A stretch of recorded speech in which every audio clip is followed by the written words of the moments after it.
ശ്രമകരമായ ഒരു ജോലിയായിരുന്നു. നമ്മൾ കേസ് എഫ്ഐആർ രജിസ്റ്റർ ശേഷം ഒരു 5 ദിവസം കഴിഞ്ഞിട്ടാണ് ക്രൈംബ്രാഞ്ചിന് ഈ കേസ് കിട്ടുന്നത്. ഏകദേശം 80 ദിവസം കൊണ്ട് ഈ അന്വേഷണം പൂർത്തിയാക്കണം. അല്ലെങ്കിൽ ഈ സ്വാഭാവിക ജാമ്യം കിട്ടും, പ്രതിക്ക് ജാമ്യം കിട്ടിപ്പോകുന്ന അവസ്ഥ.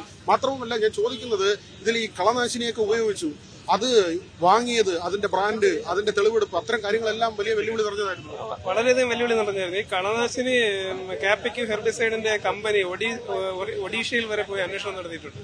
ഈ ഇത്രയും അന്വേഷണങ്ങൾ നടത്തി നമുക്ക് ഈ ടൈം ബൗണ്ടിനകത്ത് വെച്ച് ചാർജ് കൊടുക്കുക എന്നുള്ളത് വളരെ ശ്രമകരമായ ഒരു കാര്യമായിരുന്നു. ഷാജഹാൻ സാറ് നമ്മുടെ ഈ കേസ് എഴുതി തയ്യാറാക്കിയ ഷാജഹാൻ സാറാണ്. സാറിന്റെ പൂർണ്ണ ബുദ്ധി തന്നെയാണ് മാലയിലെ മുത്തുകൾ കോർത്തിടുന്നത് പോലെ ഇതിനെ ഓർത്ത് ഇണക്കി കൊണ്ടുവന്ന് ഇത്രയും നല്ലൊരു കേസാക്കി തീർത്തതും കോടതിയെ അത് മനസ്സിലാക്കി കൊടുക്കുന്നതിന് പ്രോസിക്യൂഷൻ വളരെയധികം വിജയിച്ചു.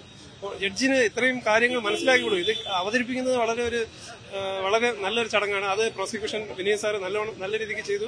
അതുകൊണ്ട് തന്നെയാണ് ഡെത്ത് പെനാൽറ്റി കിട്ടിയത്. സമ്മർദ്ദം ഉണ്ടായിരുന്നു. ഇത് അന്വേഷിക്കുമ്പോൾ നമുക്കിത് കൊണ്ടെത്തിക്കാൻ പറ്റുമോ എന്നുള്ളൊരു ചിന്തയാണല്ലോ നമ്മളെ, ഇത് ഏത് തൊഴിലിനും ഉള്ളത്, നമുക്ക് സക്സസ് ആക്കുക എന്നുള്ളത്. അങ്ങനെ ആ കരിയറിൽ ഇതൊരു വലിയ സമ്മർദ്ദമായി വന്നിരുന്നു.